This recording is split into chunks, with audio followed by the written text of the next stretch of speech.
This is Common Cause. I'm Matthew Causer. Thank you so much for joining me for my very first video episode. Now, if you're watching me on YouTube, please make sure to click like on the video and subscribe. If you're watching me on Substack, thank you so much for being a subscriber.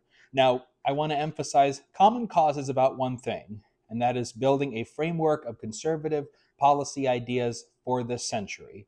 You can definitely feel that the world's changing, and I want to get you the best information to change with it, built on a conservative framework that made America the great country that it is.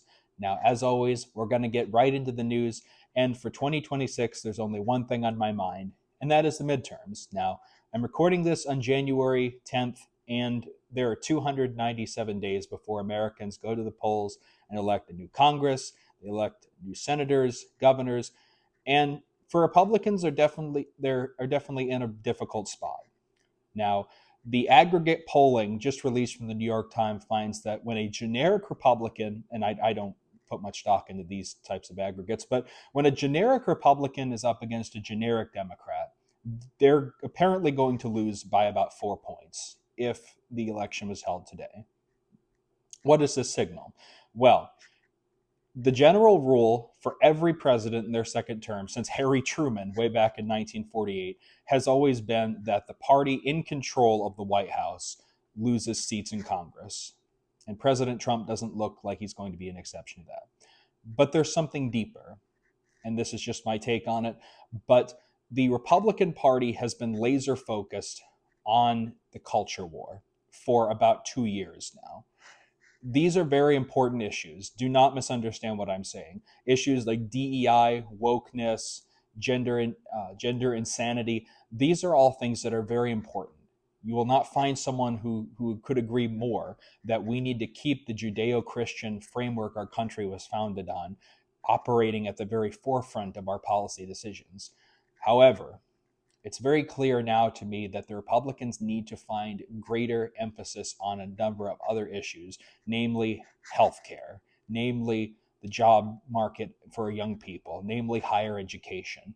And we just went through a brutal shutdown fight in Washington, government shutdown fight over the future of the Affordable Care Act. So I'm sure you'll remember the Affordable Care Act subsidies was a last ditch effort to keep premiums from going up. They lapsed at the end of 2025. And now we've seen some people's premiums go up by $1,000 a month.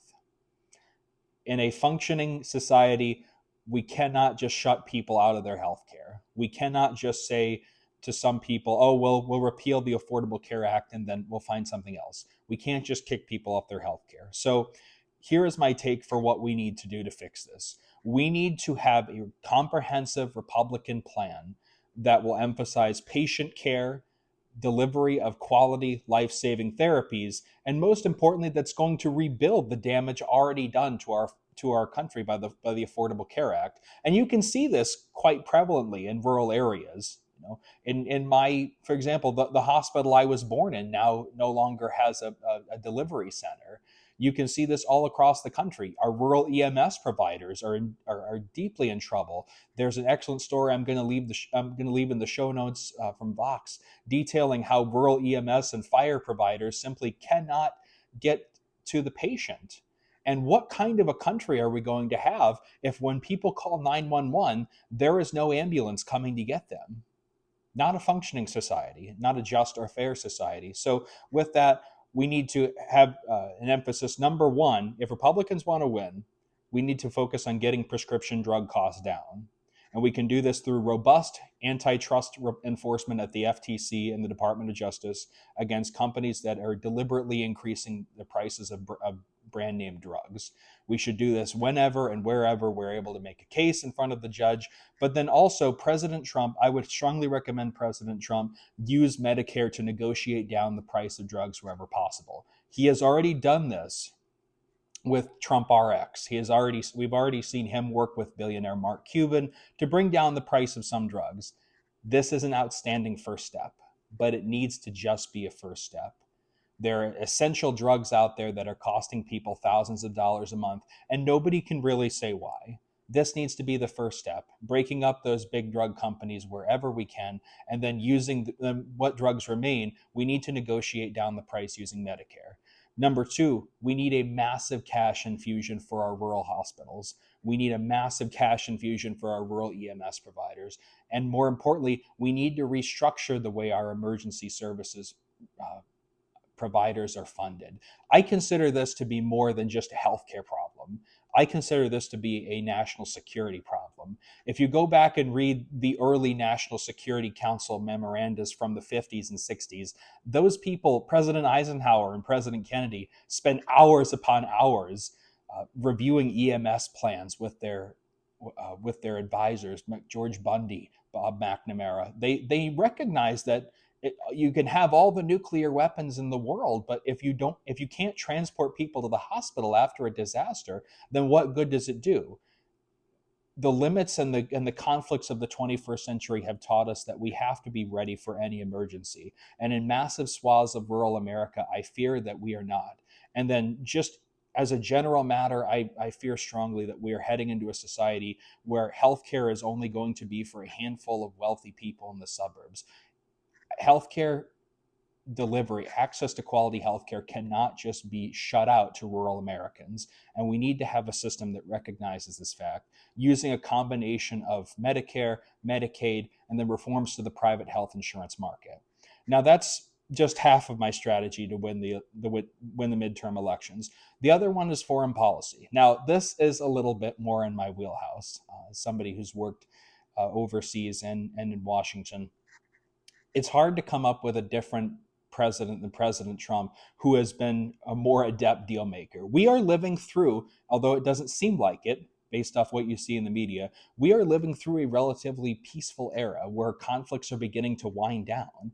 President Trump has been able to broker ceasefires in Gaza, the Central African Republic, Thailand, and Cambodia. These are all things that we need to talk about going into 2026. Now, I understand there's the Churchill effect, where it's been said over and over again: foreign policy does not win wars. Foreign policy does not win elections. Excuse me. That is true, but deals and peace always win elections. Case in point, Ronald Reagan was rewarded for seeking peace with the Soviet Union in the 1984 presidential election. And Richard Nixon, of course, was heavily rewarded in 1972 for winding down the war in Vietnam. I think we need to go beyond this and say these deals that President Trump is working, these deals are not just starting wars, they're preventing wars. And these limited strikes that President Trump has been able to carry out on Iran, in Gaza when we have needed to. And of course, the very successful operation against Nicolas Maduro to bring to justice a narco-terrorist who is aligned with the Chinese Communist Party, who was working with the Chinese intelligence service to bring fentanyl into the country. I think we need to call a spade and talk these things up. We need to go to the voters and say, look, these strikes have been ugly, but, and this is very important, but no wars have ever been started because a country was too peaceful. Strength prevents wars. And striking Iran, striking Venezuela, these are all very important things that have prevented wars. Trump has ended wars and prevented wars. And that is keeping your sons at home. It's keeping money in America rather than having to fund the military-industrial complex. And most importantly, it's keeping our communities whole and protecting the homeland. If Republicans can do just these two things, we can restore a sense of greatness to this country. We have a long ways to go. We can do it. I know we can, but it's not going to be easy. So my advice to conservatives is don't give up hope yet. Look into solving these actual problems. And of course, don't lose heart. That's all the time we have for today. Remember, subscribe, keep checking back for content. Remember to be kind to one another, and I'll see you in the next video.